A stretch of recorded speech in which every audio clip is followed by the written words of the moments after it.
Boa noite, hoje é dia 1º de abril, né? 1º de abril de 22. Essa aqui é a nossa quarta aula de economia do setor público, né? Hoje nós vamos falar basicamente de externalidades e políticas de comando e controle, né? Por que a gente vai estudar isso, né, pessoal? Nós vamos falar um pouquinho, inclusive, de meio ambiente, né? De mecanismos de compensatórios, mecanismos de internalização das externalidades negativas, né? Principalmente das externalidades negativas. Então, a aula de hoje é basicamente isso, né? E tem muito a ver com a tarefa 2, né? Que eu vou ter que prorrogar porque a gente está começando a matéria sobre esse assunto, né? E aí fica difícil para vocês responderem a tarefa, ok? Então, eu vou começar aqui, ó.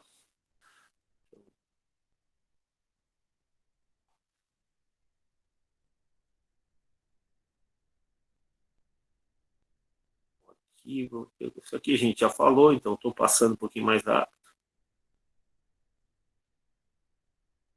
Tá.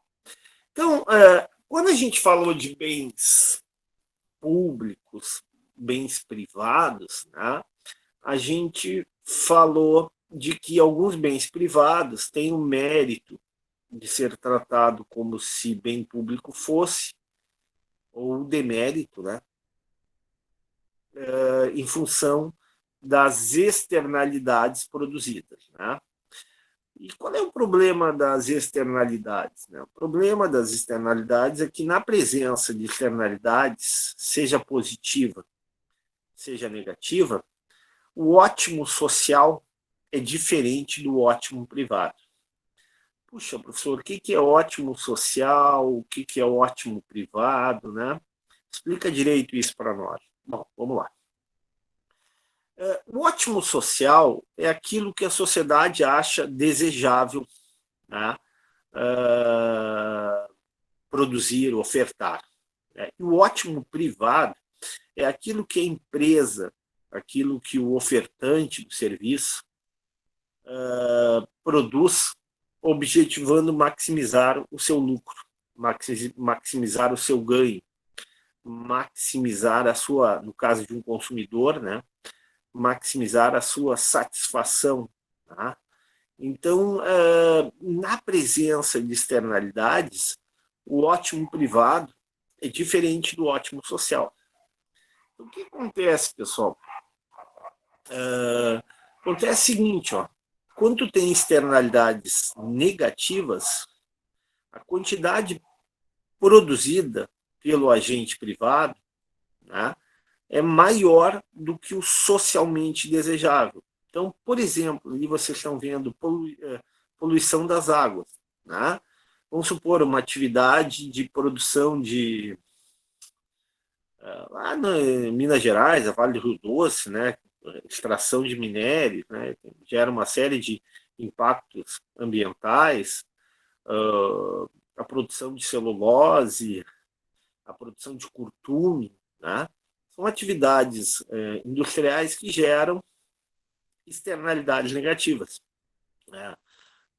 Que atingem a sociedade, né? Atingem as famílias que gostariam de, por exemplo, ter água limpa para beber, para consumo, para lazer.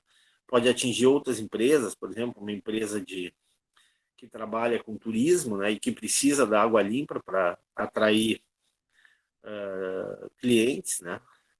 Então, o que acontece, né, quando essas empresas produzem, ou, por exemplo, no caso extremo, né, uma empresa que polui o ar e gera chuva ácida, né, prejudicando agricultores. Né? Então, o que acontece na presença de externalidades negativas? A sociedade sabe que né, o aumento da produção daquele bem gera aumento da poluição. Né? E isso gera um impacto, né? Aumenta as externalidades negativas. Né? Agora, a empresa, ela, dentro da lógica da empresa, ela vai maximizar o seu lucro. Né? ela vai produzir até o ponto onde ela obtém um lucro máximo. E aqui há uma questão interessante, né? Há uma diferença entre o que a sociedade deseja e o que a empresa estabelece, né? Como meta, como objetivo. Surge a necessidade de regulamentação, né? Justamente para internalizar as externalidades. Internalizar as externalidades negativas, ou seja, a empresa, através de mecanismos que nós vamos ver daqui a pouco, ela vai estabelecer, ela vai ser tributada, ela vai ser impedida, ela vai ser limitada na sua capacidade de produção, né? Porque, né, ela gera a atividade que ela produz, gera externalidades negativas. Então, em resumo, o que eu estou dizendo? Estou dizendo que quando eu tenho um mercado, uma atividade que produz externalidades negativas, o ótimo privado, a produção que maximiza o lucro do setor privado, do agente privado, em geral, quase sempre, é maior do que a produção socialmente desejável. Por outro lado, quando na presença de externalidades positivas, né, por exemplo, uma empresa que produza, uma empresa de reciclagem, uma empresa que produza, uma empresa que atua na área de reflorestamento, né, uma empresa que atua na área de paisagismo, né, uma empresa que atua na área de produção de flores, produção de mel, apicultura, né, atividades que potencializam outras atividades, né, a empresa ela vai seguir a mesma lógica, né? Ela vai buscar o mesmo objetivo. Qual é? Maximizar o seu lucro. Assim que ela atingir o seu ótimo privado, né, ela vai parar de produzir, ela vai parar de aumentar a sua atividade, de aumentar a sua oferta de bens e serviços. Novamente, aqui nós temos um problema, né? Muitas vezes, quando tem externalidades positivas, o ótimo social ou socialmente desejável, a produção ou oferta de serviços socialmente desejável, é maior do que a produção ou a oferta de serviços privadas, o que maximiza o ganho privado. O que faz a sociedade, novamente? Regulamenta, estabelece subsídios, estabelece incentivos fiscais, né? Juros subsidiados, créditos, a condições mais vantajosas para quê?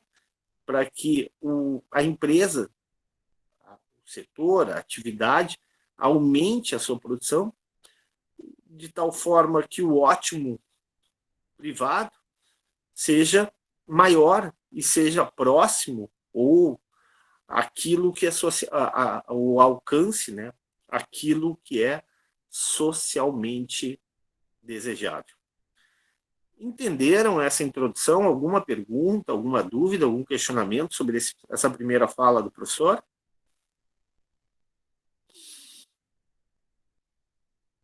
Estou à disposição.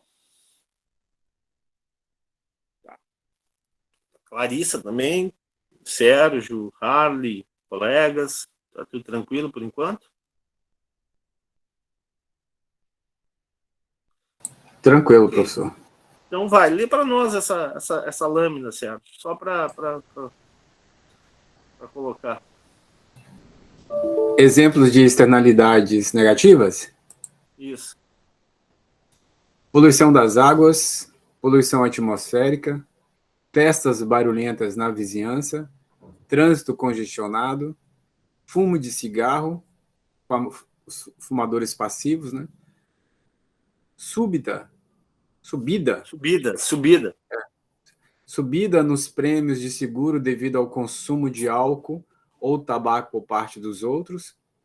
vista obstruída, aumenta dos prêmios de seguro devido a filmantes. Bom, vamos lá. A maioria a gente já conversou. Vou falar sobre os três últimos que é interessante, tá? De externalidade negativa. O que é o prêmio de seguro, hein, pessoal? O que é um prêmio de seguro? Alguém sabe me explicar?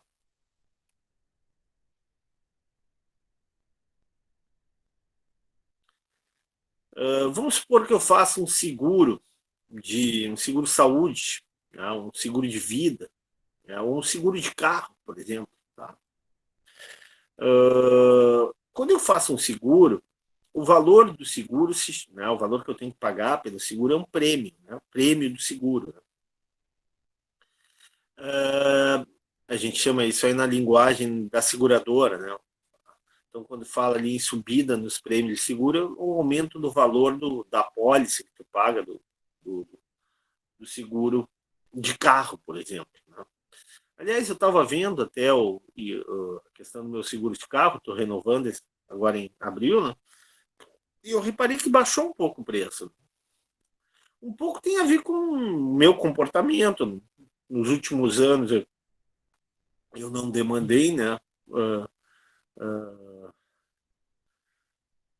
Eu não demandei o serviço, né, de guincho, serviço de, né, um carro substituto, eu não bati o carro, nunca bati meu carro, batida séria assim nunca tive, né, tal.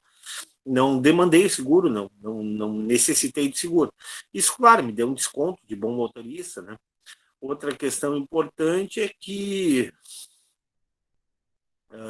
qual é outro fator aí?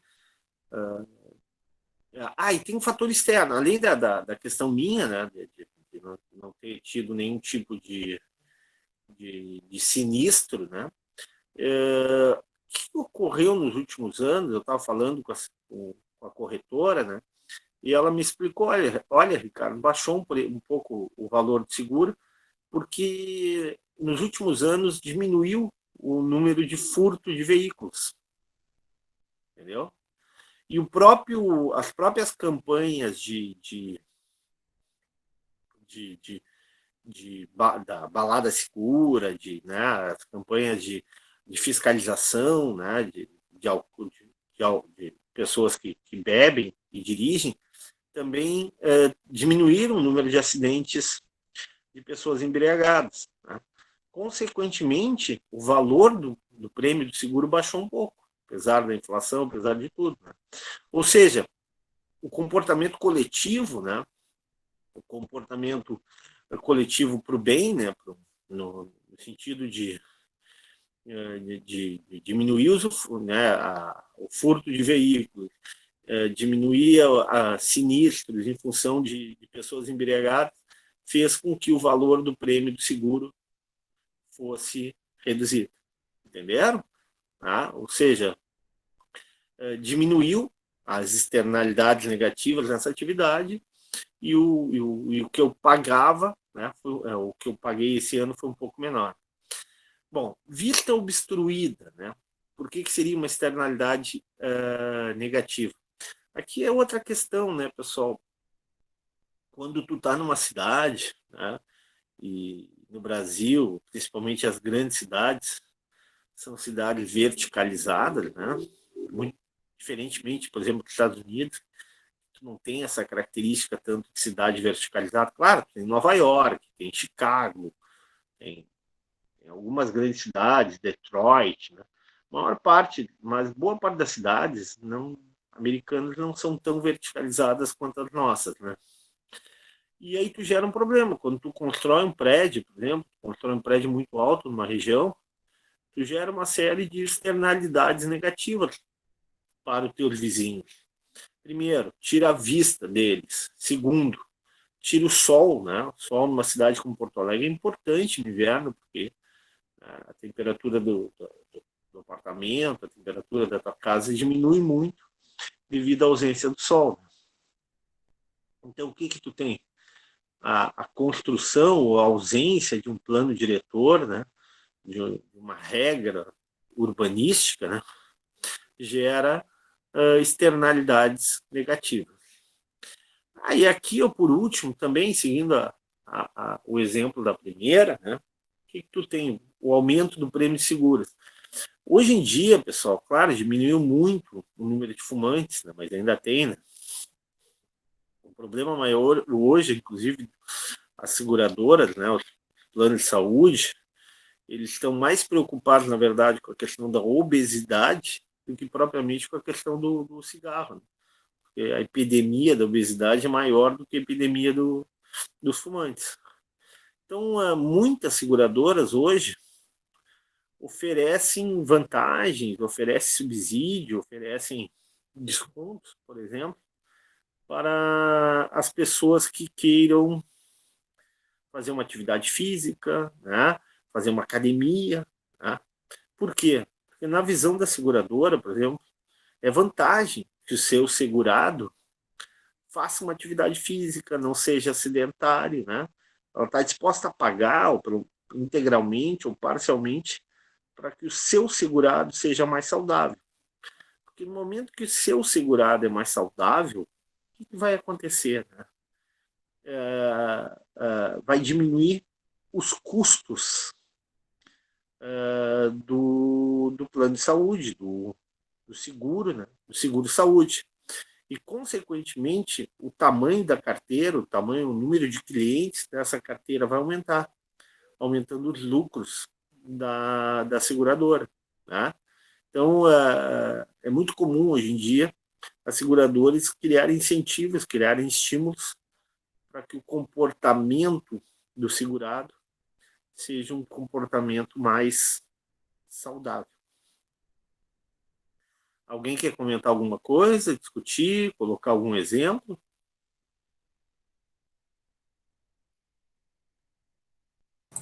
Professor, quando o senhor falou a questão do social e do privado, encaixa alguma coisa aí nessa vista obstruída ou na questão do seguro?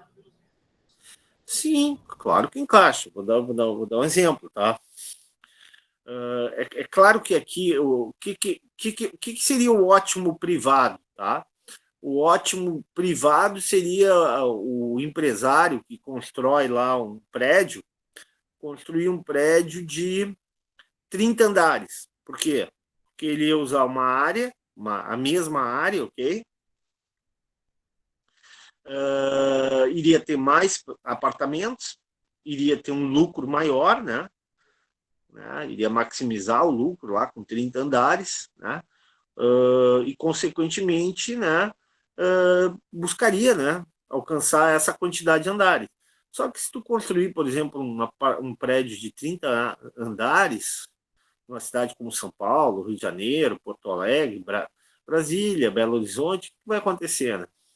Esse prédio, além de gerar um problema no seu entorno, né, problema de mobilidade, de acesso, né, porque o volume de pessoas, o trânsito de pessoas na região próxima do prédio vai aumentar muito, a questão do estacionamento, a questão do acesso àquela região vai ficar mais dificultada, né? Além disso, né? A própria questão do passeio público, né? Além disso, ele vai, com a sua altura, gerar sombra, gerar vista obstruída, ou seja, o ótimo social é diferente do ótimo privado. Tá? A sociedade não quer esse tipo de prédio. Né? Não que ela não queira o prédio, ela sabe que o prédio gera emprego, ela sabe que o prédio gera renda, o prédio gera tributo, né? Gera arrecadação para o município fazer benfeitorias públicas, né? Mas ela acha, né, do ponto de vista social, o ideal talvez fosse um prédio de no máximo 10 andares, né? E não de 30. Então, tu tem um ótimo social que é diferente do ótimo privado. Nessas situações, o que surge? Surge uma necessidade de regulamentação. O plano diretor nada mais é do que um plano de normas, um plano de regras. Né? Estabelece regras, como o tamanho a altura máxima dos prédios, né, a localização, onde se pode construir, onde não se pode construir. Né? Seria uma forma, então, de evitar a externalidade negativa, ou seja, criar uma política, a gente chama isso de política de comando e controle, né? Política de estabelecer limites, ou até mesmo impedir a construção do prédio, né? Justamente para evitar que a sociedade seja prejudicada, né? Entendeu, Sérgio? Ficou claro? Ficou assim. Então, é um exemplo, né? Onde tu tem o ótimo social diferente do ótimo privado. Continuando. Agora, exemplo de externalidades positivas, né? Pode ler para nós, Sérgio.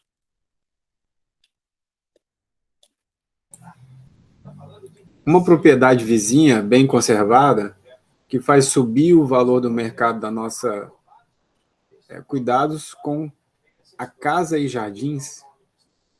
O que seria isso, né? Uma propriedade vizinha bem Tu conhece conservada. Gramado, Sérgio, por Ah, exemplo? sim. Ah, tá aí. Uma coisa que eu queria saber. O engraçado é que a partir do momento que você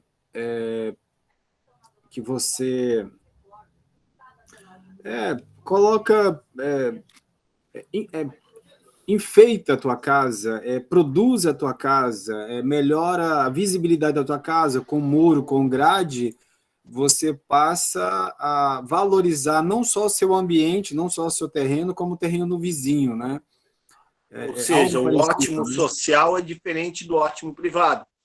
O ótimo privado, a pessoa vai embelezar a sua casa, vai fazer aquilo que ela colocar flores ou não, cuidar do jardim de acordo com o que ela acha que vai maximizar o seu ganho, né? O que ela acha que é necessário e o custo que ela tem para fazer isso, né? O que a sociedade muitas vezes pode fazer? A sociedade pode criar incentivos, né? Pode criar mecanismos para estimular. Aliás, Gramado faz isso. Né? A cidade de Gramado é típica, né? De, desse tipo de política. Né? A prefeitura, a comunidade, isso não, vamos investir, vamos tornar a tua casa bem conservada. Tem toda uma política lá em Gramado, por exemplo, de manutenção, né? De obrigação de manutenção das fachadas, de pintura, né, de conservação dos prédios, de conservação das vias, do calçamento, né, na frente dos prédios, justamente porque o ótimo social, nesse caso, né, o ótimo desejável, né, a oferta desejável é maior do que aquilo que o agente privado, que o indivíduo escolhe. A sociedade quer potencializar aquele tipo de atividade. Como é que ela faz? Criando incentivos, reduzindo IPTU, estabelecendo regras, normas, leis, né, para que a pessoa seja imbuída ou até mesmo obrigada a fazer essa conservação. Ficou claro, pessoal? Engraçado que o quanto há um retorno, todo mundo ganha, né? Quando há Claro, essa promoção, né? evidente. Né? Tanto, É o caso agora, o segundo, é o caso das doenças transmissíveis. Né? Então, se tu tem exemplo de política pública, né? Não vou nem falar de Covid, vou falar de AIDS, por exemplo. A AIDS, que é uma doença da nossa geração, né, Sérgio? E da geração atual também, né? Mas surgiu lá na nossa época de adolescente. Qual é a política pública do governo brasileiro, por exemplo? Não estou falando desse, estou falando de todos, inclusive desse, né? Se tu for num posto de saúde, tu não recebe camisinha de graça.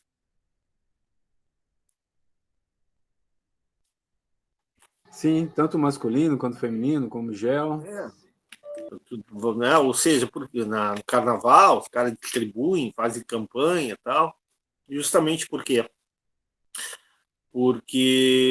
o ótimo social é melhor, o desejável socialmente é maior do que o desejável privado. E se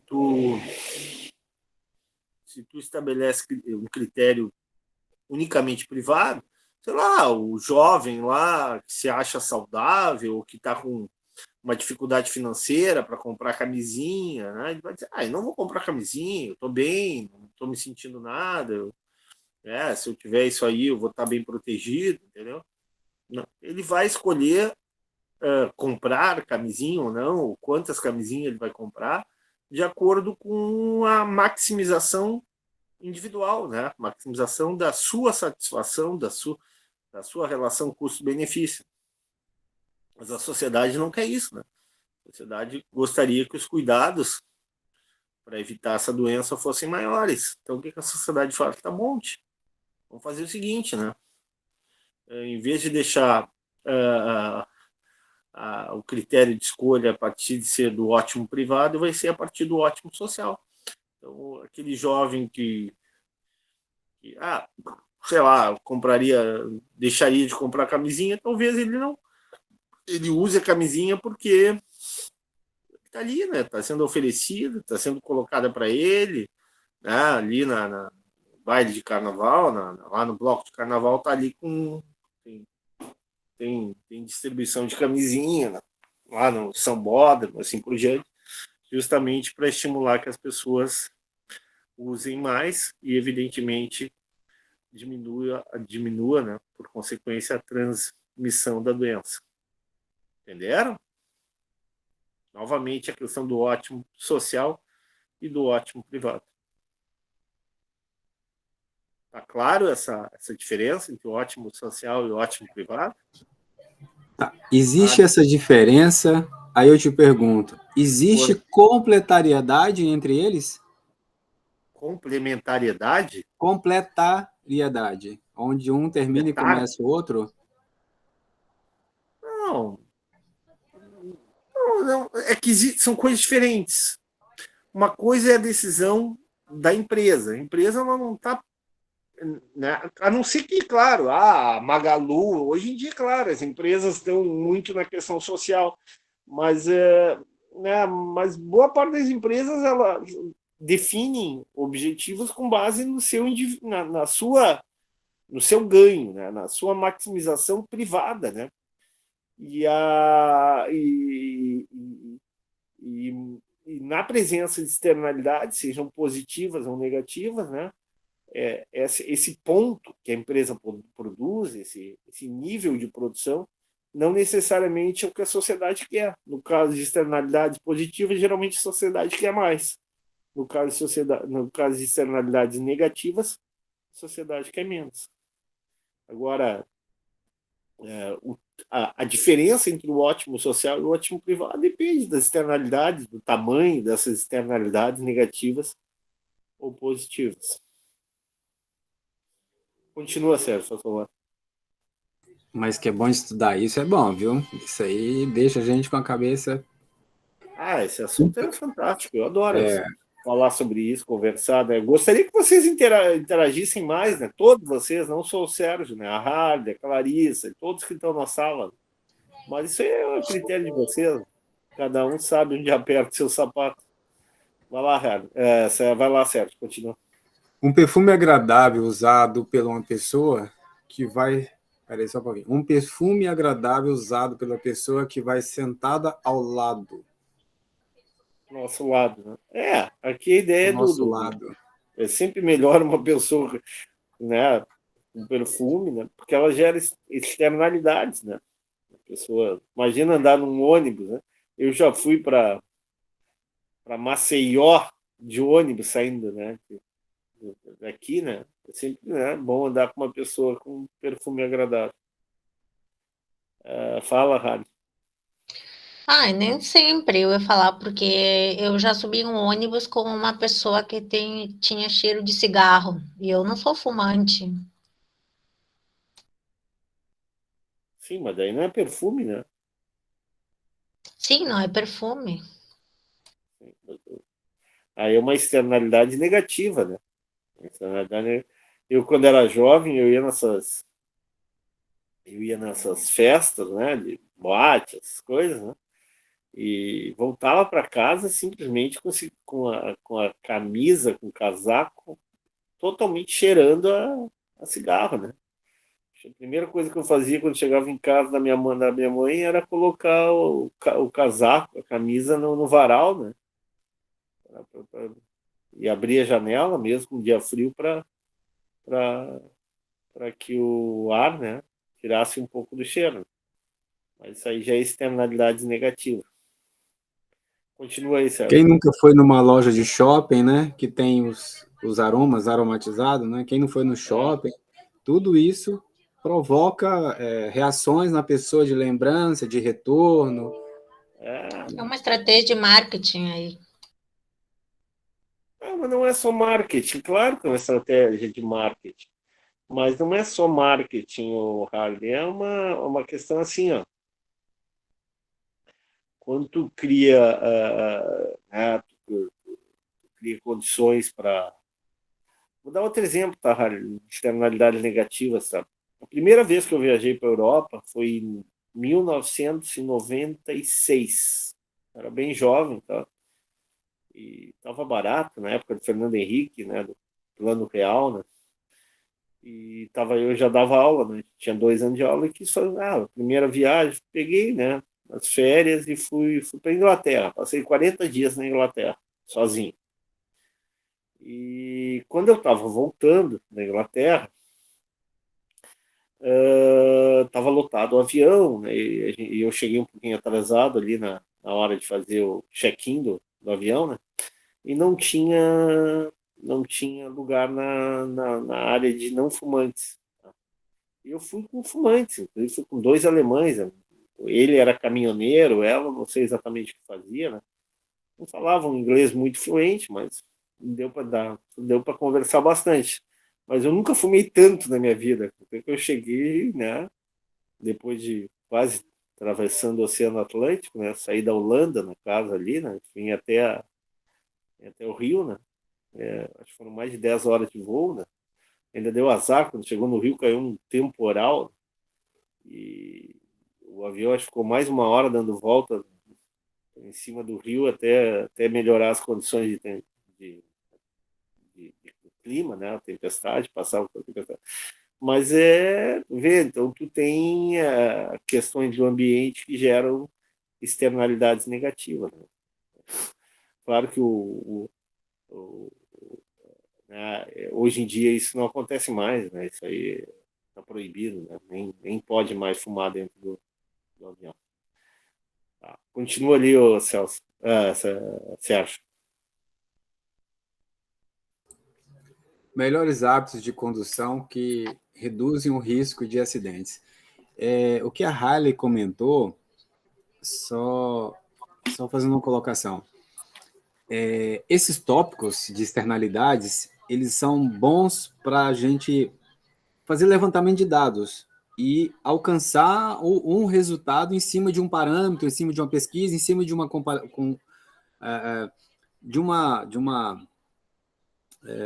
de algo que você vai estudar, né? Da proposta da pergunta, né, a ser respondida. Sim, sim. Tá. É claro que a gente está falando de questões mais gerais, a gente não está mensurando, né? Talvez não na aula de hoje, mas na aula que vem a gente já discuta. Nós vamos mensurar quantitativamente essas externalidades. Tá? Então, por enquanto, a gente está conversando, é mais teoria. Né? A partir da aula que vem, a gente vai apresentar números, né? E vai tentar calcular essas externalidades. Tá? Por enquanto, eu estou apenas introduzindo o tema. Tá, aqui eu vou passar mais rápido, né? Porque a gente já deu mais de 40 minutos de aula. Se eu ficar conversando aqui, tem tanto exemplo, né? E aí a aula não tem muita matéria para dar ainda. Tal, empresa de curtume, para quem não sabe, curtume é aquelas empresas, era muito comum, principalmente aqui no Vale dos Sinos, ali em Novo Hamburgo, São Leopoldo, né? No auge da indústria calçadista, né? Era muito comum o curtume, né? Pegar o couro do animal, né? Do gado, né? E aí tu tem que trabalhar, né? Esse couro e para fazer bolsas, fazer sapatos, cintos, né, de couro, né? A indústria calçadista, que hoje até está se recuperando um pouco, era muito forte aqui naquela região do Vale do Sinos, né? Só que o grande problema dessa atividade de curtume é que ela gerava muito resíduo, né? Resíduo químico, né? Que era despejado, por exemplo, no Rio do Sino. Né? Não sei se alguém mora nessa região, conhece essa região. Né? E o Rio dos Sinos ficou praticamente morto, né? Morreu o rio. Né? Tamanho era a poluição do rio, né? Fora a questão da qualidade da água, né? Então, tinha um exemplo bem claro de externalidades negativas. Né?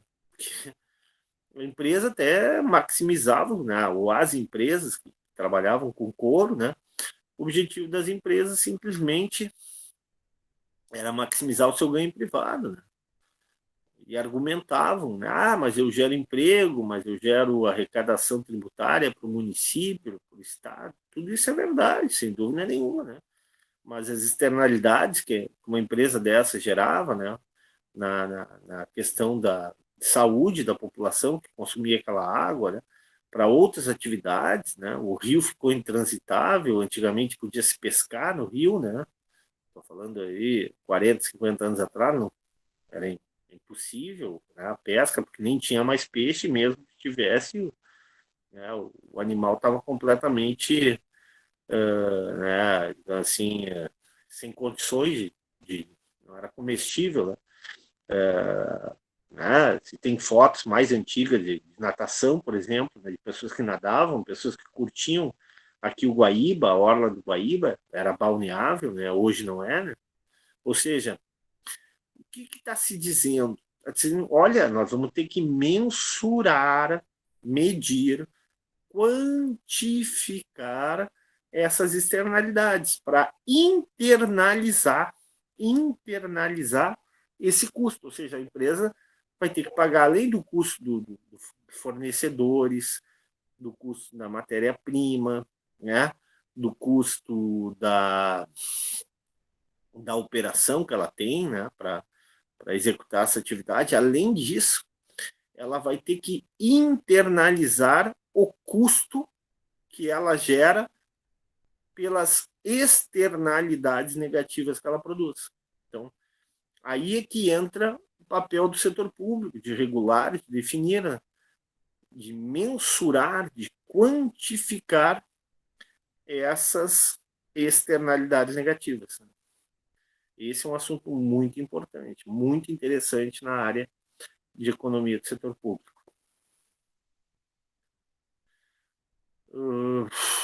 Aqui também, né, uma empresa de fundição de cobre, né? Novamente, não vou repetir, né? Fala dos cursos privados, né, que a empresa, mas ela não considera, por exemplo,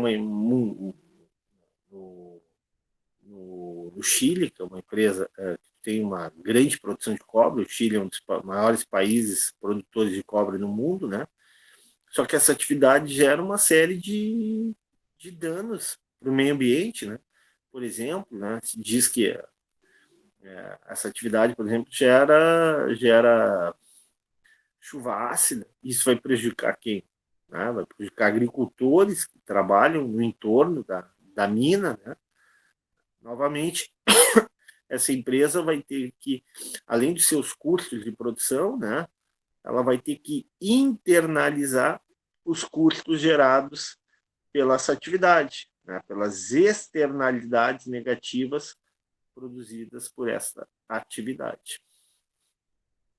Aqui, chuvas ácidas, já falei aqui, né? Então, custos de internação. Tem vários filmes americanos, inclusive, que falam sobre isso, tá? Tem uma com, não sei se vocês, não me lembro exatamente o nome do filme, com aquela artista premiadíssima, Julia Roberts. Se lembra no filme que ela começa a pesquisar uma na cidade dela, né? Acho que é a questão da água ou do ar, né? E se descobre que uma empresa Como é o nome do filme, Harley? Sabe o nome do filme, não? Erin Brockovich. Exatamente. Eu não sei se o problema é na água ou no ar, né? E, né, e ela começa, junto com um advogado, né, a discutir essa questão e a justiça americana, né, no início é meio reticente, mas depois, no final, a empresa paga multas milionárias, né, em função do prejuízo que ela está causando para o meio ambiente e para a saúde das pessoas. Tá? Muito bom filme. Ok. Isso aqui a gente já falou, né?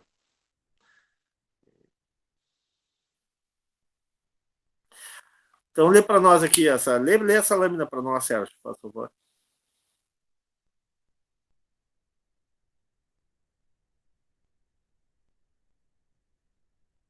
Lê para. Tá aí, Sérgio, ou não? Harley, lê para nós, então. Impactos sobre a alocação de recursos. As externalidades levam os agentes não diretamente envolvidos na atividade geradora da externalidade a usarem recursos para corrigir os efeitos dos custos, benefícios externos, e isso provoca distorção na alocação de recursos. Ou seja, esse é um grande problema, né? A presença de externalidades, o mercado não funciona bem, né? O mercado apresenta deficiências, né? E a regulação é necessária. Próximo, Harley.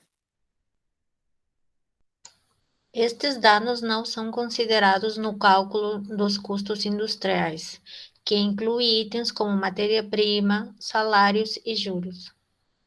Portanto, os custos privados, nesse caso, são inferiores aos custos impostos à coletividade, e, por consequência, o nível de produção da indústria é maior do que aquele que seria socialmente desejável. Já conversamos sobre isso, não vou repetir, né? Aqui o exemplo de uma usina de aço, né? Aqui, ó, vou mostrar um gráfico. Esse gráfico mostra, não vou ficar aqui trabalhando com gráfico para vocês, né, complicando a vida de vocês, mas o que mostra o gráfico? Mostra justamente aquilo que o professor falou, né? Que na presença de externalidades negativas, né, o custo da sociedade é maior do que o custo privado. Tá? Consequentemente, a empresa vai maximizar a produção no nível maior do que a sociedade deseja. Ou seja, a sociedade gostaria que a produção, estou passando o mouse aqui, que a produção fosse em Q estrela, mas a empresa maximiza a sua produção em Q1, ou seja, o ótimo privado é maior do que o ótimo social. Tá? E aí o que vai acontecer, né? Aí vai ter a necessidade de intervenção do governo, de interferência do governo, através de políticas regulatórias, com o objetivo de atingir o ótimo social. Continua, Harley. Conclusão.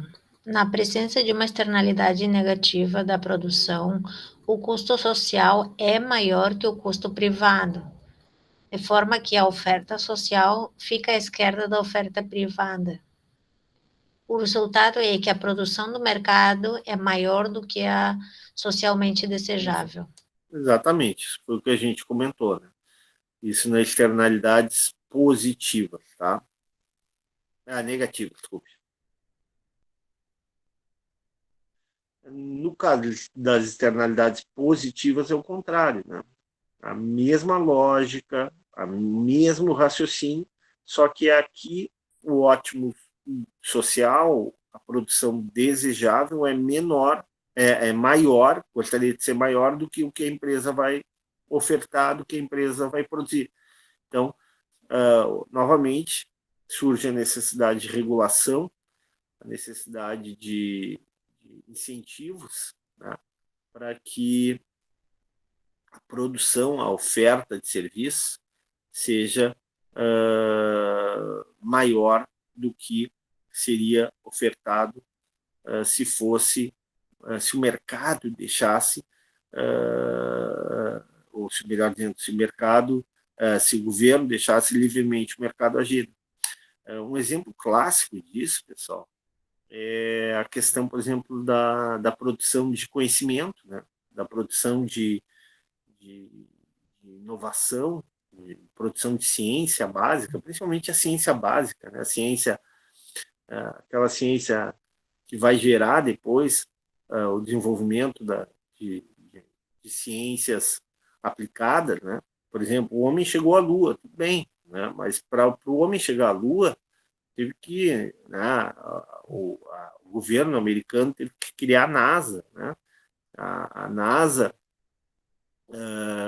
desenvolveu uma série de pesquisas, desenvolveu uma série de estudos que provavelmente, se tu deixasse o setor privado agir, né, esses estudos, esses experimentos, né, esse conhecimento não teria sido produzido. Por quê? Porque muitos desses conhecimentos, muitos desses estudos não davam um retorno econômico desejável, né? O retorno privado desejável. Então, nesse caso específico, né? Por exemplo, a questão do avanço espacial, né? Do homem, né, buscando outros planetas, outras, né, tentando descobrir questões como a origem da vida, né? A origem do universo. Nesse caso específico, né? Se a gente deixasse o mercado agir livremente, né? Agir de forma autônoma, sem nenhum tipo de interferência, o avanço da pesquisa, o avanço do conhecimento seria bem menor do que com a presença do setor público, né? Do gasto público, do investimento público, como é o caso da Agência Nacional, né? de estudos, né, aeroespaciais, que é a NASA. Entenderam o exemplo do professor? Professor, poderia ser também, nessa questão da pandemia, nesses 2 anos, digamos, 2 anos, nesse recorde de 2 anos, saber qual foi a questão de conhecimento, o que deixou de, em relação ao que era antes, ao que pode servir, o que pode vir a ser? No caso o que acontece, por exemplo, da vacina, né? Já ouviram falar quem foi o cara que descobriu a vacina, agora, o antibiótico, tá? Como é que eu digo? Me ajudem aí. Penicilina, né? Tá? Fleming, não foi? Foi Fleming ou foi? A Clarissa está me ajudando. Penicilina, exatamente, tá? Obrigado, Clarissa. Não foi o Sabin? Fleming também, né? Não, acho que o antibiótico foi agora me deu um branco. Albert Sabin. Não sei se foi o Albert Sabin ou Fleming. Um dos dois.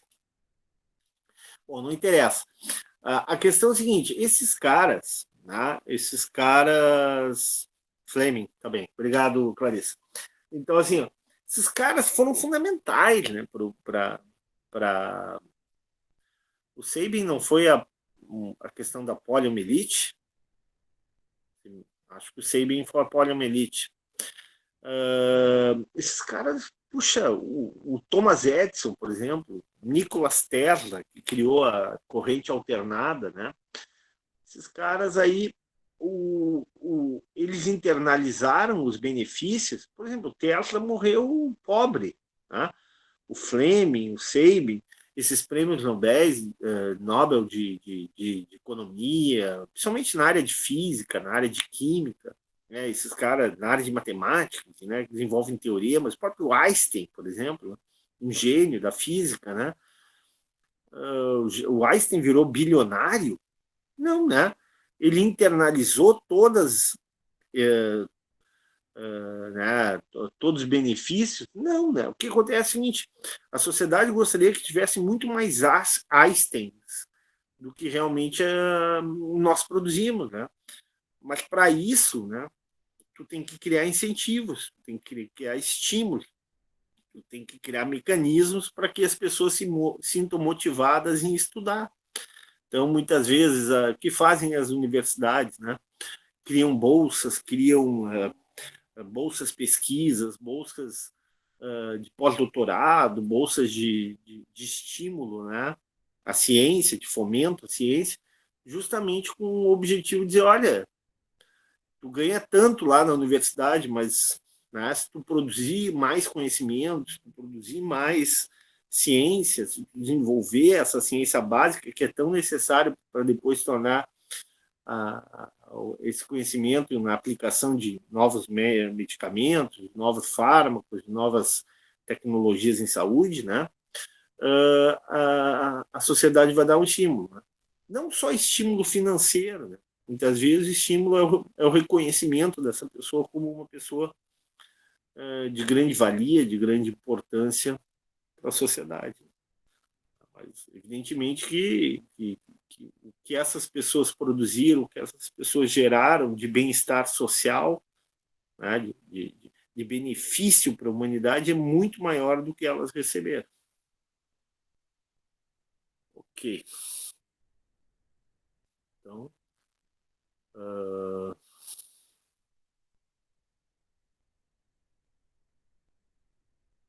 aqui já falamos da educação, aula passada, né? A gente já falou dos benefícios sociais da educação, né? Lê para mim, Harley, Portanto,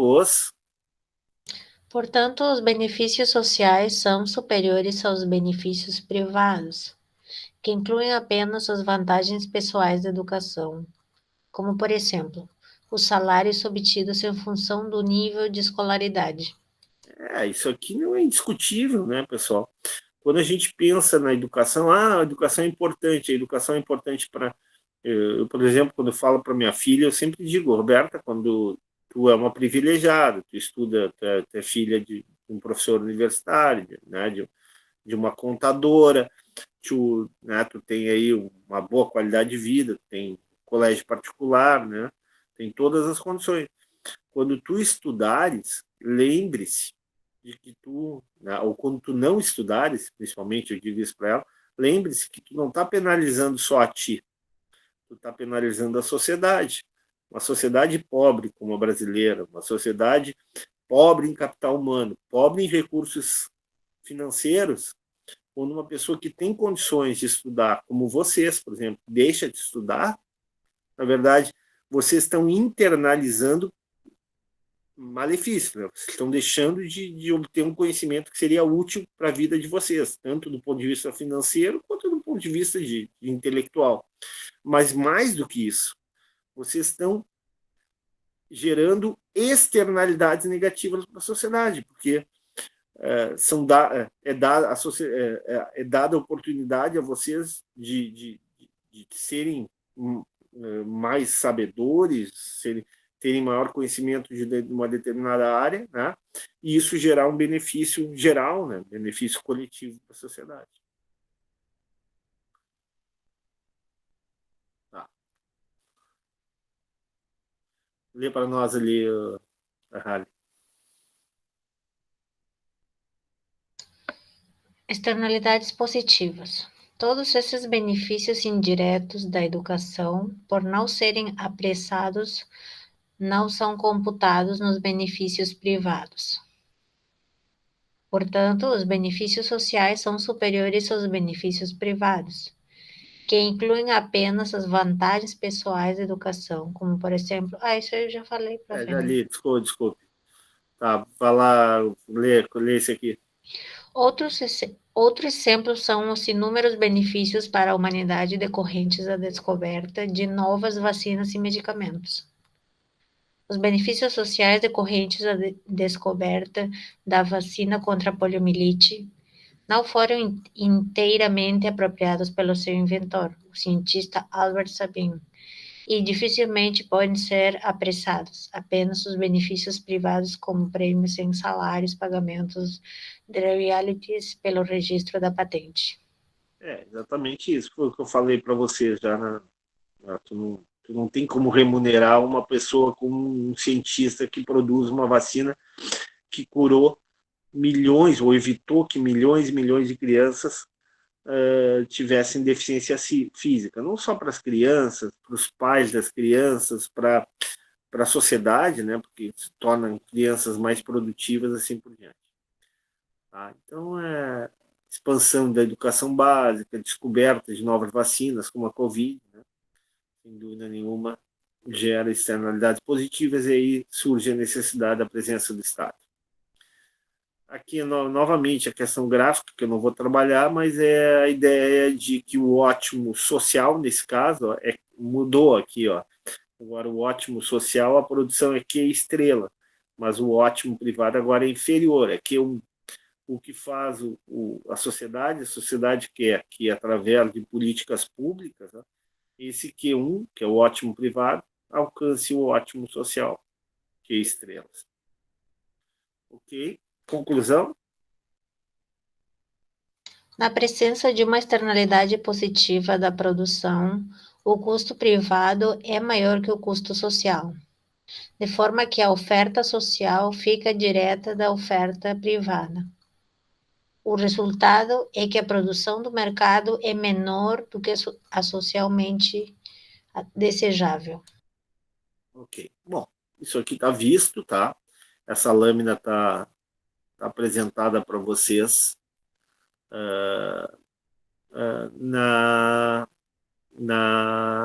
no Moodle, né? Já está disponível para vocês no Moodle. Continuando, ó, vamos apresentar agora sim, eu vou falar de políticas de comando e controle, tá? Aqui, tá? E aí eu vou falar da questão do meio ambiente, tá? Tá aparecendo. Bom, só me dê um minutinho para ir no banheiro, tá? Que eu já volto. Pode ser? Sim. 2 minutinhos que eu vou no banheiro e já volto.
Opa, pessoal, voltei. Vamos lá? Então, agora vamos falar sobre forma de resolver o problema das externalidades. Então, tem várias formas de resolver o problema das externalidades, ok? Lê para mim, para nós, Harley, por favor. Soluções públicas do problema das externalidades. O governo pode solucionar uma externalidade tomando obrigatórios e proibidos determinados tipos de comportamento. Por exemplo, é crime jogar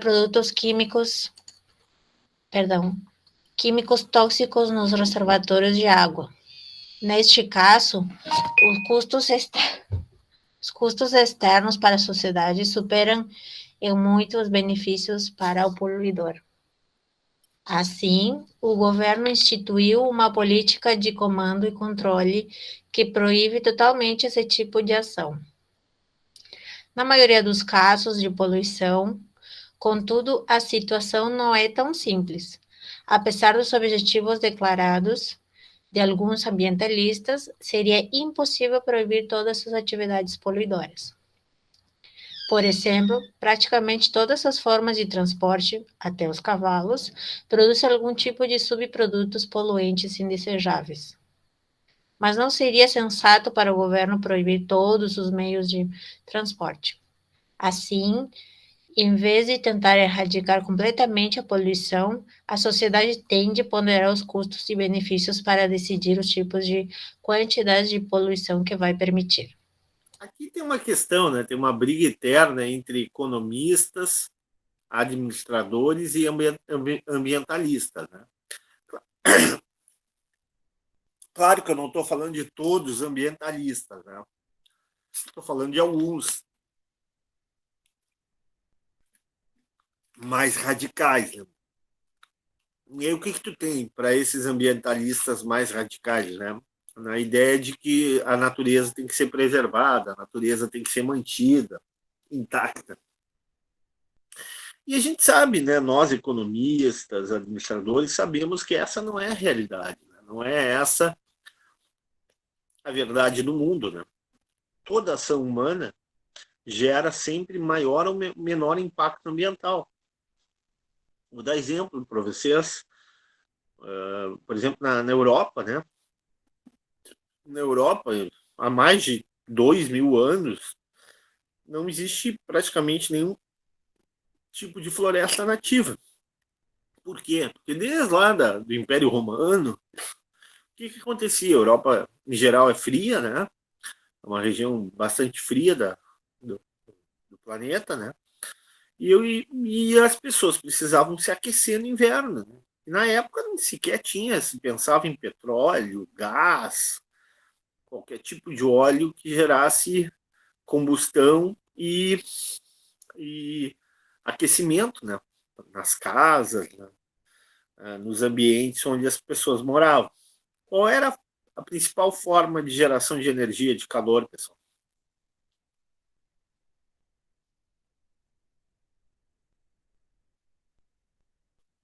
Hein? Qual era a principal forma de geração de calor? Qual era a principal fonte de energia?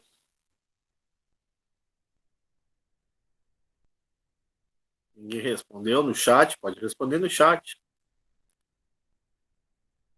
Era era a lenha, né? A lenha era a principal forma de energia, né? Ou seja, o que aconteceu com as árvores? O que aconteceu com esse recurso da natureza, né? Simplesmente deixou de existir, né? Todas as grandes florestas na Europa passaram a ser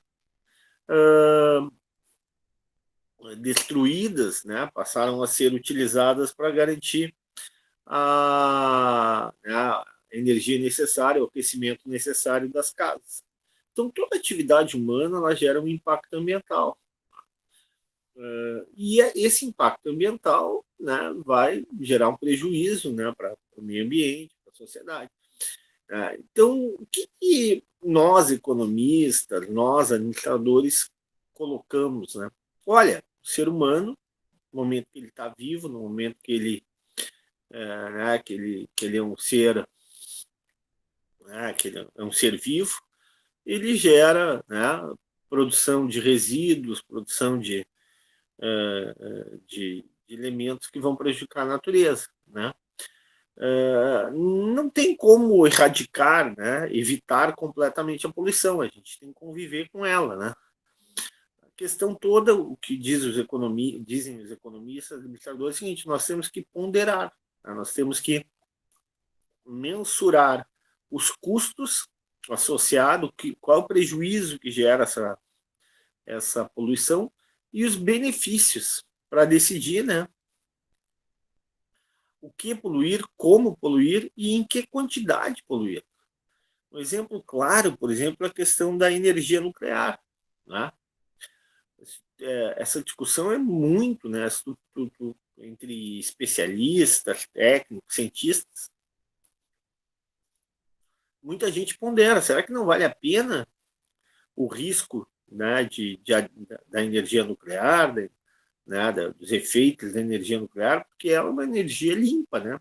Ela gera muita produção de energia, né? É um custo relativamente baixo para a sociedade, claro, tem o risco, né, de, se não bem cuidados, né, tem o famoso Chernobyl, né, gerar danos a uma grande quantidade de pessoas, né, uma grande quantidade de comunidades perto, próximas da usina.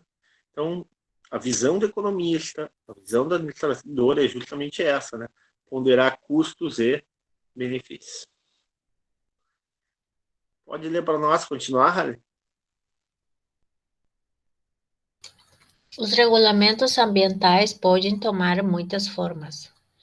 Em alguns casos, o órgão ambiental determina o nível máximo de poluição que uma fábrica pode emitir. Em outros, exige que as empresas adotem uma tecnologia específica para reduzir as emissões. Mas, em todos os casos, para conceber boas regras, os encarregados de fazer a regulamentação governamental precisam conhecer os detalhes relativos a indústrias específicas e às tecnologias alternativas que podem ser adotadas. Às vezes, pode ser difícil para os encarregados da regulamentação governamental obter essas informações. Para tu regulamentar, para tu definir a melhor estratégia, a melhor política, né, de redução da poluição sem prejuízo, né, sem prejuízo, ou com o menor prejuízo possível da atividade econômica, né, tu requer, por exemplo, né, o conhecimento, tu requer a mensuração desse impacto ambiental para definir qual é a melhor política. No caso do Brasil, pessoal, tu tem o RIMA, ouviram falar do RIMA, né? Que é o relatório de impacto do meio ambiente, né? Justamente, né, o que fazem técnicos, né, que avaliam cada projeto, que avaliam cada investimento, cada atividade, cada ação humana, né, para justamente a partir desse relatório identificar o impacto que aquela atividade gera ao meio ambiente e, consequentemente, tomar medidas, definir regulamentação, definir o grau de regulação maior ou menor para o exercício daquela atividade. O máximo seria o impedimento daquela atividade. Continua, Rally. Em vez de regulamentar o comportamento em resposta a uma externalidade, o governo pode usar políticas baseadas no mercado para alinhar incentivos privados com a eficiência social. Por exemplo, como já vimos, o governo pode internalizar a externalidade, tributando atividades que causam externalidades negativas e subsidiando atividades que tragam externalidades positivas. Os impostos criados para corrigir os efeitos das externalidades negativas são denominados impostos corretivos, também conhecidos como impostos de Pigou, em homenagem ao economista Arturo Pigou, um dos primeiros defensores do seu uso. Aqui uma questão interessante. Tu tem duas formas aí de internalizar a externalidade. Primeiro, né, seria a limitação, né, a regulamentação. Olha, a empresa não pode produzir, tem vários exemplos, né? Por exemplo, a indústria de celulose, né? As papeleiras, né? Tem vários países que proíbem a produção, a atividade dessa indústria. Por exemplo, Noruega, Suécia, própria Alemanha, eles não querem esse tipo de atividade lá. Tá? A sociedade, né, atingiu um tal nível de desenvolvimento, de compreensão da questão ambiental, né, e de riqueza também, né, que definiram, olha, para nós não gera, não vale a pena o benefício gerado pela atividade, pelo emprego, pela renda, né? Porque o malefício para nós é muito grande, a poluição é muito grande gerada por essa atividade. Então a sociedade simplesmente estabelece uma política de comando e controle e de impedir, não, esse tipo de atividade nós não queremos no nosso país, na nossa região, na nossa cidade. Tá? Isso aí é uma política de comando e controle mais radical, mais intensa, né? De proibição de determinadas atividades, de determinados setores industriais. Em outras situações, tu não proíbe, mas tu limita. Tu estabelece uma cota de produção, tu estabelece uma cota máxima de produção e, por consequência, uma cota máxima de poluição. Né? Se tu acha que a atividade polui muito, né? A cota máxima de produção daquela atividade é pequena. Se é uma atividade que polui, mas polui pouco, tu pode estabelecer uma cota de produção mais alta, mais elevada, né? Garantindo que essa empresa possa produzir, possa gerar emprego, né? Mas ao mesmo tempo controlando para que essa produção não seja excessiva e, consequentemente, gere um impacto ambiental significativo. Bom, mas daí surgiu esse cara aí, o Arthur Piguna, que disse o seguinte, não, calma lá. Talvez mais interessante do que regulamentar, né, do que uma política de comando e controle, do que limitar a produção, é estabelecer um imposto corretivo. Ou seja, eu não vou impedir a empresa de produzir. Tá? Eu vou dar a ela a seguinte alternativa. Para cada, por exemplo, tonelada produzida, né, para cada tonelada de poluição produzida, ela vai pagar um imposto. Tá? E caberá à empresa definir, né, se vale a pena ou não gerar aquela poluição. Tá? Se compensa para ela gerar aquela poluição. Ou se para a empresa não é melhor, por exemplo, colocar estações de tratamento, filtros na chaminé, sei lá, proteção para evitar a saída de ruídos externos, né, para não pagar o imposto. Então a sociedade diz, olha, vai pagar, sei lá,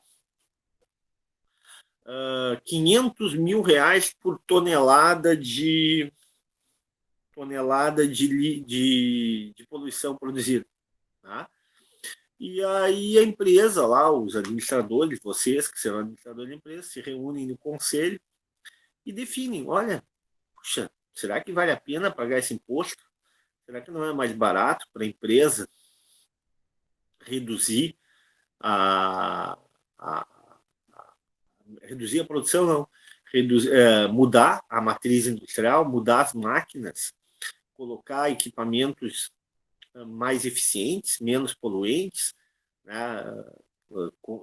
Colocar filtros nas chaminés, colocar estação de tratamento para que os resíduos não cheguem ao rio, tá? Ou seja, aí caberá a uma avaliação da empresa para definir o que é melhor, corrigir, né, o processo produtivo ou pagar pelo direito de poluir. Isso é o chamado imposto piguviano. Continua, Hali. Os economistas costumam preferir os impostos corretivos à regulamentação como maneira de lidar com a poluição, porque esses impostos podem reduzir a poluição a um custo menor para a sociedade. Vamos usar um exemplo para ver por quê. Suponhamos que duas fábricas, uma produtora de papel e uma de aço, estejam cada uma despejando 500 toneladas de lixo por ano. O órgão ambiental decide que quer reduzir a quantidade de poluição e considera duas soluções. Regulamentação pode permitir que cada fábrica reduza sua poluição para 300 toneladas por ano. E o imposto corretivo pode tributar cada fábrica em $50.000, né, por tonelada Reais, de tanto faz. poluição emitida. Bom, observe o seguinte, vamos supor a FEPAM, o IBAMA, né, estabelece o seguinte, ó, a gente não quer poluição, tá? A sociedade tolera, mas tolera um nível máximo de poluição. E aí tu tem duas políticas públicas. A primeira política de regulamentar, estabelecer o seguinte, cada fábrica, seja a produtora de papel, seja a fábrica produtora de aço, pode poluir no máximo 300 toneladas. Ou não regulamenta, estabelece imposto de figura. Diz o seguinte, olha, eu não vou estabelecer o nível de produção, né, a quantidade máxima de poluição que vocês vão ter. Mas vou estabelecer o seguinte, para cada tonelada de poluição emitida, seja da empresa de papel, seja da empresa de aço, a empresa vai pagar R$ 50.000 ou $50.000. Puxa, qual a melhor alternativa? Vamos ver. Continua. A regulamentação determina um nível de poluição, ao passo que o imposto conferiria aos proprietários das fábricas um incentivo econômico para reduzir a poluição. Que solução seria melhor, em sua opinião? A maioria dos economistas preferiria o imposto. Para explicar isso, eles inicialmente assinalariam que os impostos são tão eficazes quanto os regulamentos para a redução de nível geral de poluição. O órgão ambiental poderia atingir qualquer nível de poluição que desejasse, estabelecendo o imposto no nível adequado. Quanto maior o imposto, maior a redução da poluição. Se o imposto fosse demasiadamente elevado, as duas fábricas fechariam, o que reduziria a poluição a zero. Por que os economistas, os administradores acham melhor isso? Porque os economistas, os administradores em geral, não gostam de dizer, olha, não pode produzir, vai produzir isso. Não. O órgão ambiental, no momento que estabelece esse imposto, está dizendo o seguinte, ó, tu vai pagar pela poluição, tu vai pagar pelo direito de poluir. Se essa poluição a sociedade acha muito alta, a sociedade faz o seguinte, ó, ele vai pagar muito caro pela poluição, vai pagar um valor absurdo. Se for um valor absurdo, provavelmente tanto a indústria de aço quanto a indústria lá de papel, elas vão fechar as portas. Tá? Agora, se for um preço alto, mas não absurdo, provavelmente as empresas vão avaliar, puxa, será que é melhor pagar pelo direito de poluir? Ou ao invés de gerar poluição e, consequentemente, ter que pagar pela tonelada de lixo produzida, pela tonelada de poluição produzida, eu produzir gerando o mínimo de poluição possível, ou seja, produzir usando todo tipo de recurso tecnológico, todo tipo de recurso possível para evitar a produção de resíduos, produção de fumaça, né, que gera impacto ao meio ambiente. Então, para um economista, para um administrador, sempre será melhor um imposto pigoviano, né, um imposto corretivo, do que uma regulamentação. Continua.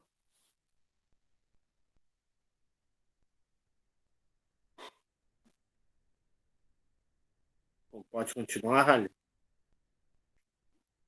Embora tanto a regulamentação quanto o imposto sejam capazes de reduzir a poluição, o imposto alcança seu objetivo de modo mais eficiente. A regulamentação exige que as fábricas reduzam a poluição na mesma quantidade, mas uma redução uniforme não é necessariamente a forma menos dispendiosa de limpar a água. É possível que a fábrica de papel consiga reduzir a poluição a um custo menor do que a fábrica de aço. Neste caso, a primeira rediria o imposto reduzindo substancialmente sua poluição para evitá-lo, enquanto a outra reagiria reduzindo menos a poluição e pagando o imposto. Exatamente isso. Cada empresa, vocês como administradores da empresa, cada empresa teria a sua estrutura de custo. A partir da sua estrutura de custo, a partir da maior ou da menor facilidade para reduzir a poluição, pode ser que para uma empresa o seu processo de produção seja muito poluente e seja muito difícil mudar esse processo, comprar novas máquinas, comprar novos equipamentos, que é muito caro, porque não é viável economicamente. Essa empresa vai ter que pagar, né, pelo direito de poluir. Já para outra empresa, não, né? A outra empresa, essa transformação do processo produtivo talvez fosse mais fácil, e ela optasse não por poluir, mas sim por reduzir a poluição e, consequentemente, tem um custo maior, por ter que trocar os equipamentos, colocar filtros, colocar estações de tratamento, mas esse gasto seria bem menor do que pagar pelo direito de poluir. Então, aí tu dá autonomia para a empresa, dá liberdade para que as empresas pudessem atuar. Continua? Em essência, os impostos corretivos cobram um preço pelo direito de poluir. Assim como os mercados locam bem seus compradores que lhes atribuem maior valor, os impostos corretivos alocam a poluição às fábricas que enfrentam os maiores custos para reduzi-la. Qualquer que seja o nível de poluição escolhido pelo órgão ambiental, ela poderá atingir essa meta ao menor custo total usando o imposto corretivo. Os economistas argumentam ainda que os impostos corretivos são melhores para o meio ambiente.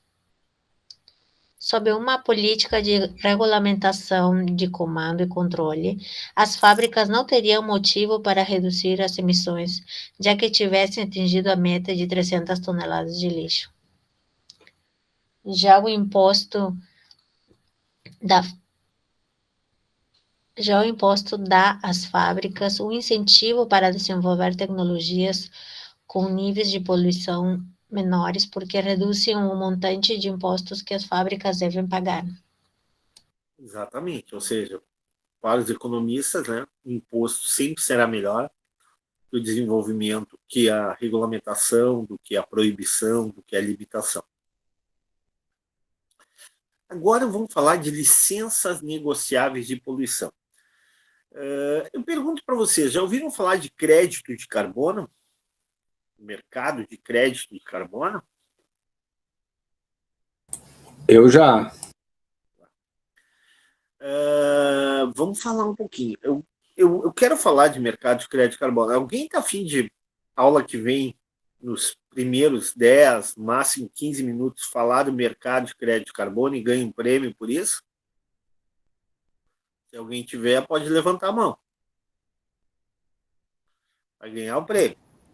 Eu posso pesquisar alguma coisa para contribuir na aula, professor, mas não necessariamente precisa ser. Estou falando uma pesquisa e vai ganhar um prêmio. Quem quiser, levanta a mão.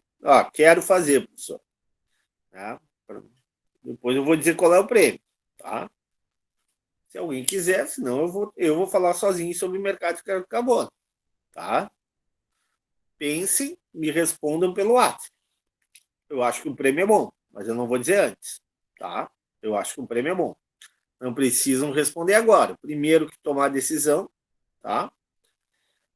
Se tomar, tá? Vai apresentar no início da aula que vem sobre o mercado de crédito de carbono, falar um pouco sobre o mercado de crédito de carbono e vai receber esse prêmio. Tá bem? Então, fica a vocês. O que é licenças negociáveis de poluição? A gente vai terminar esse exemplo, depois eu vou falar um pouquinho sobre o mercado de crédito de carbono. Vou introduzir, porque também é licença negociável de poluição. Tá? Bom, a gente está falando de duas empresas aí, né?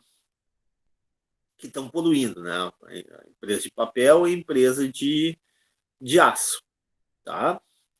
E vamos supor que lá o órgão ambiental nos Estados Unidos é chamado de EPA, né? Environment, seria Agência de Proteção Ambiental, né? Na tradução do português, né? O EPA, que eles chamam lá nos Estados Unidos. Vamos supor que esse órgão ambiental americano, brasileiro, o IBAMA, ou a FEPAM, estabelecesse uma regulamentação e, ao invés do imposto piguviano, né, mas permitisse que essas empresas negociassem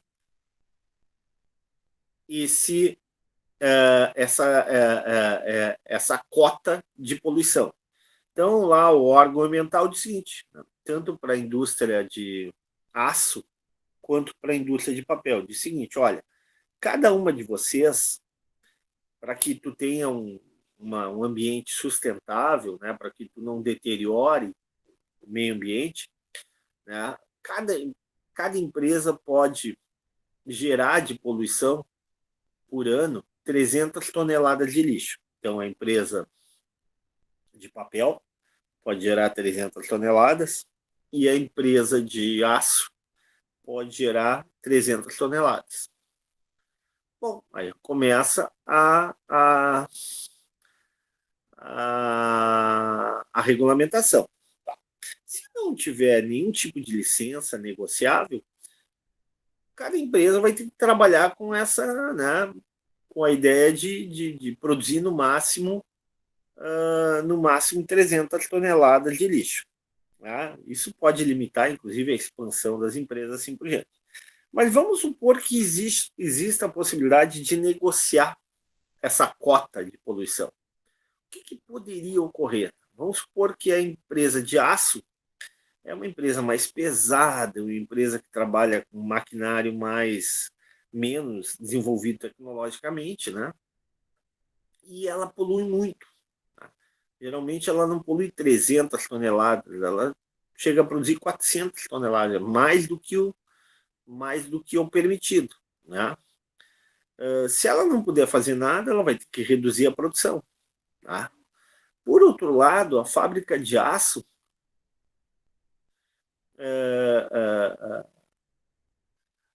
a fábrica de papel, né?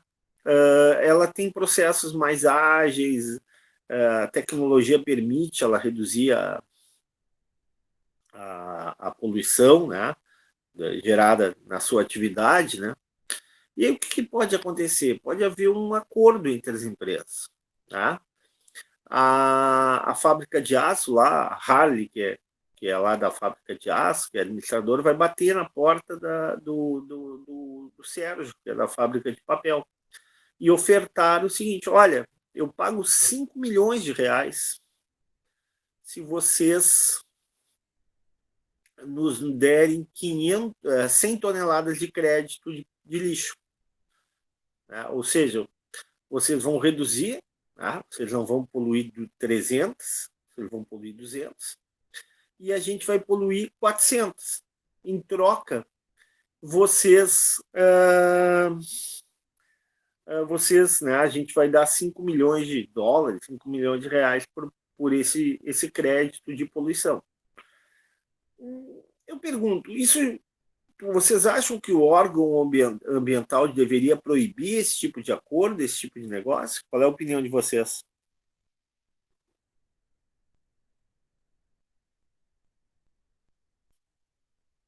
Hein, pessoal?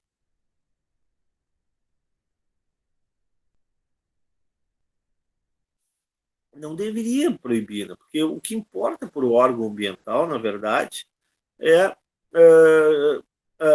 o quanto de tonelada de lixo por ano é produzido. Tá? Então, a comunidade, a região suporta 600 toneladas, 300 de cada um. Como ela é feita mais pela empresa A, mais pela empresa B, pouco importa.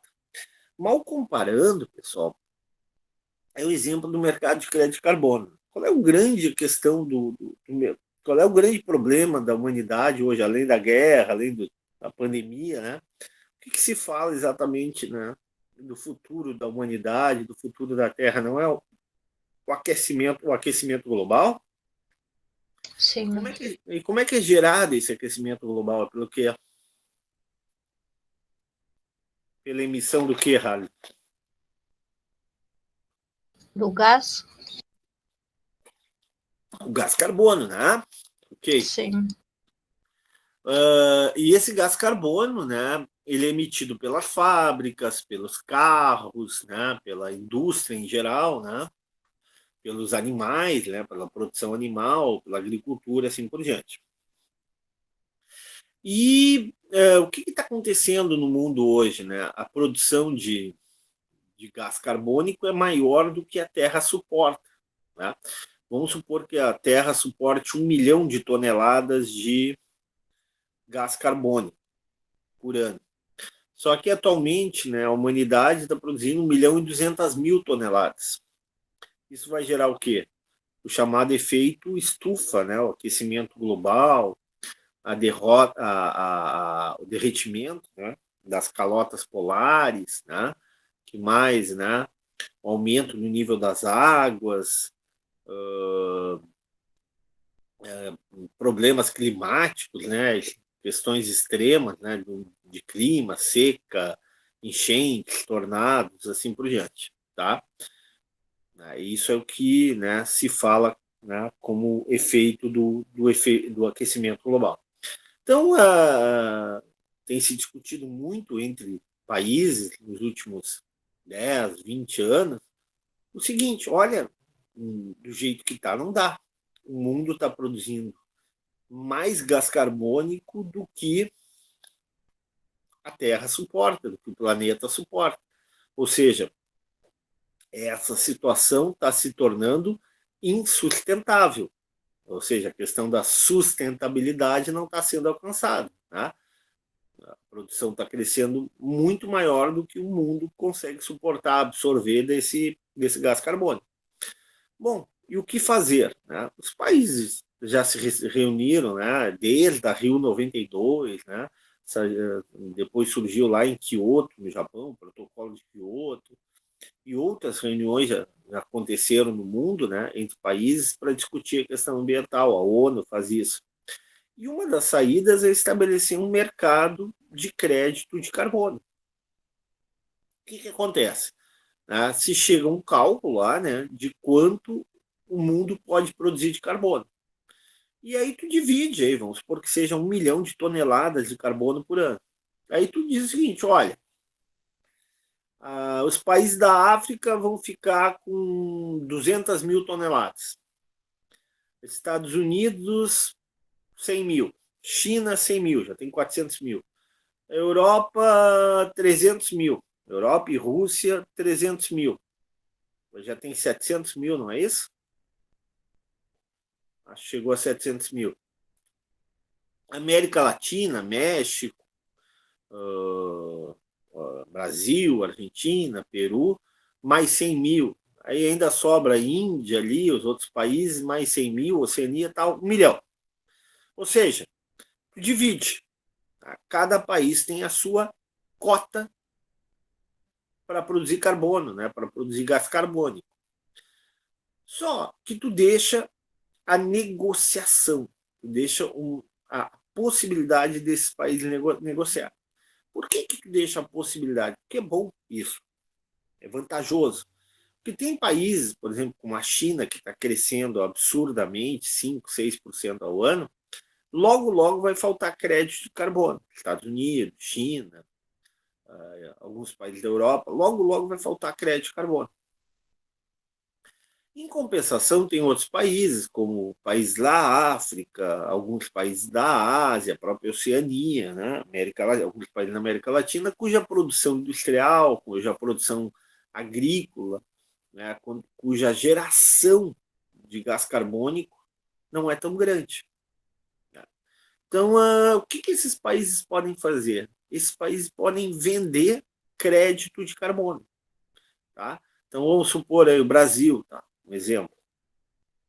O Brasil tem 50 mil créditos de carbono, mas ele não gasta 50 mil, ele não produz 50 mil toneladas de gás carbônico. Ele produz 30 mil por ano.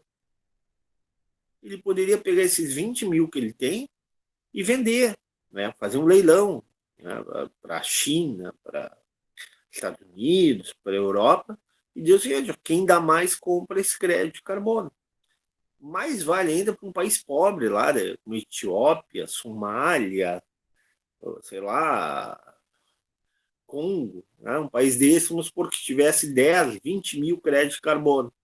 Só que ele não gasta, ele não é que ele não gasta, ele não gera essa poluição de 20 mil de crédito de carbono, ele gera, sei lá, uma poluição de 5 mil.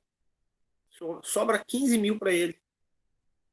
Será que ele não pode vender esse crédito de carbono e ganhar um dinheiro para fazer políticas públicas na área de saúde, na área de infraestrutura, na área de lazer, de cultura, de educação, né? Ou seja, tu estabeleceria um mercado de negociação do carbono, garantindo sustentabilidade, né? E mais do que isso, estimulando para que os governos, os países, cada vez mais buscassem ser eficientes na produção, diminuindo a poluição. Por quê? Porque se os países estão crescendo e tu tem um limite e eles não diminuem a poluição, eles vão cada vez mais precisar comprar, principalmente países grandes como os Estados Unidos e China, vão cada vez mais precisar comprar crédito de carbono. E esse crédito de carbono vai ficar cada vez mais caro, porque eles vão demandar cada vez mais crédito de carbono e o preço, né, quando a demanda aumenta, o preço do crédito de carbono vai subir. E pode chegar a um valor tão alto que não compensa poluir. Então, o que países como Estados Unidos, China, Alemanha, França podem pensar, puxa, será que não é melhor, ao invés de poluir, ter que comprar crédito de carbono cada vez mais caro, eu tentar produzir utilizando a minha cota de carbono? Ah, mas como é que eu vou fazendo isso? Tornando o meu processo de produção mais eficiente. É o que está fazendo a China, né? Mudando a matriz energética. Bom, a Alemanha já está fazendo há muito mais tempo isso, né? Melhorando o processo de produção industrial, né? Estimulando, por exemplo, o uso do transporte coletivo, né? O uso de veículos de energia elétrica. Alemanha, China também, Estados Unidos também, mas na Alemanha, por exemplo, até 2040 não vai haver mais carros a combustão, só vai ter carro a energia elétrica na Alemanha. Ou seja, tu gera um estímulo a não geração de poluentes. E o planeta agradece, né? Porque isso vai garantir sustentabilidade, vai garantir que o planeta não aqueça, né? Porque aquela quantidade de gás carbônico que é produzida, o planeta consegue absorver sem gerar um grande impacto ambiental. Entenderam essa introdução do mercado de crédito de carbono? Perguntas?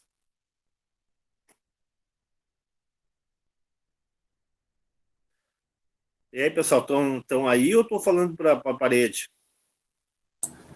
Mas tem empresas... Tem empresas que estão comprando, né? Digamos assim, acho que aqui, não digo aqui no Rio Grande do Sul, mas quem é o poluidor, né, compra uma área de alguém, né?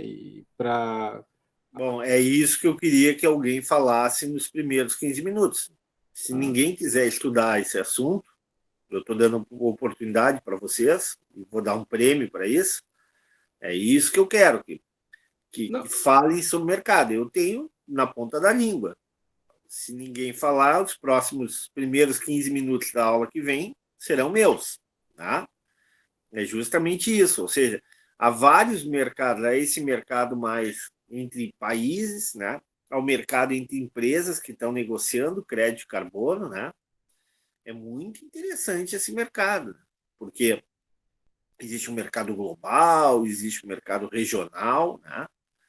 E tem tudo a ver com o que a gente está estudando, né? Que seria um solução. Nesse caso que tu falaste aí, Sérgio, não é uma solução pública, né? É uma solução privada para resolver o problema das externalidades. Aula que vem nós vamos comentar justamente sobre esse mercado privado aí de crédito de carbono. Quer falar, Rally? Não, eu estava dizendo que a gente estava aqui na aula, estava presente. Quer falar, Sérgio?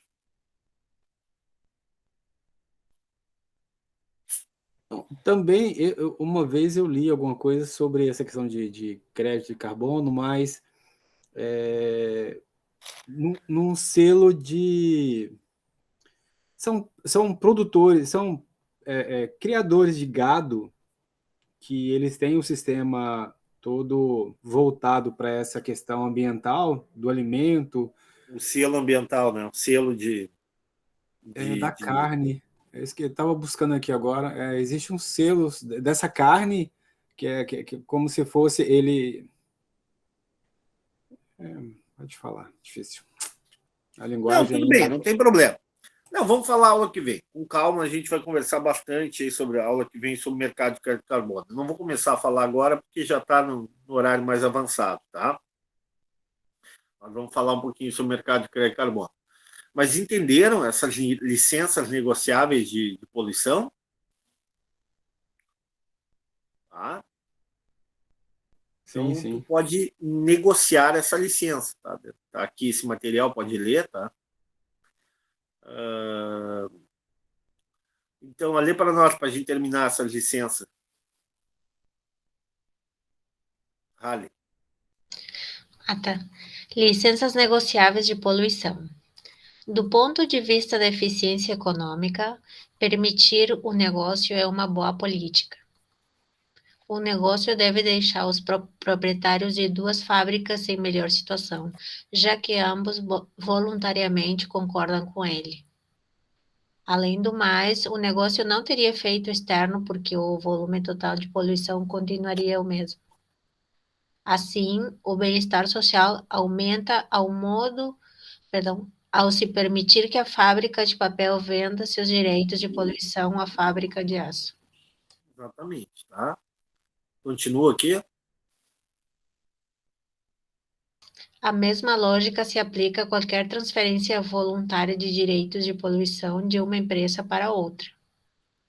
Se o órgão ambiental permitir que as empresas façam essas transações, terá, em essência, criado um novo recurso escasso, as licenças de poluição. Um mercado para a negociação dessas licenças se desenvolverá e esse mercado será regido pelas forças de oferta e demanda. Ou seja, as forças de oferta e demanda determinarão o valor da poluição. Né? Se houver excesso de demanda, o custo de poluir aumenta. Né? Se excesso de demanda por crédito, né, por licença, o custo de poluir aumenta. Se houver sobrando crédito carbono, né, aí a oferta é maior que a demanda, o preço diminui. Mas o mundo está protegido, né, o meio ambiente está protegido porque há um limite máximo, né, de poluição permitido pela agência reguladora, pelo órgão ambiental. Continua. Ou seja, as licenças ficarão com aquela empresa que derem o maior valor a elas, conforme a quantia que desejarem pagar. A disposição de uma empresa para pagar pelo direito de poluir, por sua vez, dependerá do seu custo de redução da poluição. Quanto maior o custo para reduzir a poluição, maior o valor que desejará pagar pela licença. Isso aí que a gente já comentou. Tá, aqui, vamos ver como é que é. Ok. Tá, aqui as soluções privadas eu vou deixar para a aula que vem. Vamos para essa última lâmina aqui, então. Reduzir a poluição usando essas licenças pode parecer bem diferente de usar os impostos corretivos, mas as duas políticas têm muito em comum. Em ambos os casos, as empresas pagam por sua poluição. Com os impostos corretivos, as empresas poluidoras têm de pagar o imposto ao governo. Com as licenças de poluição, as empresas poluentes devem comprar suas licenças. Empresas que já possuem licenças devem pagar para poluir. O custo de oportunidade para poluir é o que receberiam pela venda de suas licenças no mercado aberto. Tanto os impostos corretivos quanto as licenças de poluição permitem internalizar as externalidades da poluição ao torná-las mais dispendiosas para as empresas poluírem. A única diferença básica entre o imposto de PIGU, o imposto corretivo e a licença de poluição é que as empresas poluidoras, né, se não conseguirem reduzir a poluição, elas terão que pagar imposto, né, para o governo, terão que pagar imposto para continuar com o direito de poluir. Né. Quando tu tem a licença de poluição, o governo diz o seguinte, olha, eu não vou cobrar nenhum tipo de imposto, mas o nível máximo de poluição permitido é esse. Cada empresa vai ter a sua cota. Tá? O que eu vou permitir é que as empresas possam negociar essas cotas, comprar ou vender cotas. Novamente, aquelas empresas mais poluentes, as empresas que têm mais dificuldade para reduzir a sua poluição no seu processo de produção, vão ser as empresas que mais vão pagar pela poluição. Por quê? Porque provavelmente terão que comprar licenças de outras empresas que poluem menos. Se ela é uma empresa muito poluente, ela vai precisar de muita licença. Então, a demanda por licença dessa empresa vai ser muito grande. No momento que a demanda por licença for muito grande para essa empresa, o valor da licença também vai aumentar. Né? Ela vai procurar muitas licenças, né? Vai ter um excesso de demanda e, consequentemente, ela vai pagar cada vez mais caro pela poluição, estimulando, né, essa empresa em determinado momento a escolher, ou eu paro de produzir, porque a licença, comprar a licença está cada vez mais caro, ou eu vou ter que dar um jeito, né, de melhorar o meu processo, mesmo que seja custoso, mesmo que seja caro, de melhorar o meu processo de produção para reduzir a poluição, consequentemente, demandar menos licença daqueles que poluem menos. Então, são duas estratégias muito interessantes para reduzir a poluição, para controlar a poluição. Novamente, eu estou falando aqui com administradores. Se eu desse essa aula para ambientalistas, né, para pessoas do meio ambiente, seguramente que o professor estaria levando pau, estaria levando um monte de críticas nesse momento. Mas essa é a visão de um administrador, de um economista, né? que vê a poluição não como algo bom, como algo desejável, mas como algo inevitável no processo de geração de renda, de geração de riqueza, na produção de atividades. Entenderam? Sim. Bom, então hoje é isso, tá, pessoal? Está fechando 2 horas agora. Agradeço a atenção de vocês, tá? Essa lâmina já está disponível lá no Moodle, tá? A aula que vem eu vou avançar ainda mais, ó, vou entrar com licenças nas soluções privadas, né? E aí entra novamente a solução privada do crédito carbono, vou falar sobre negociação dos direitos de propriedade, vou dar alguns exemplos, ó, e aqui entra a parte de cálculo, ó, que eu falei para vocês, tá? A aula que vem a gente já entra com essa parte mais de cálculo. Tem mais aqui, ó, aqui essa parte de cálculo para explicar o direito a poluir, né, de quantificar o custo da poluição. Alguma pergunta, algum questionamento, alguma dúvida? Por É no enquanto, começo da não. aula, professor. Aqui no começo da aula, o senhor falou que poderia alterar a data da entrega? Eu vou alterar, no mudo eu vou alterar, vou postergar porque essa matéria ainda não está concluída. E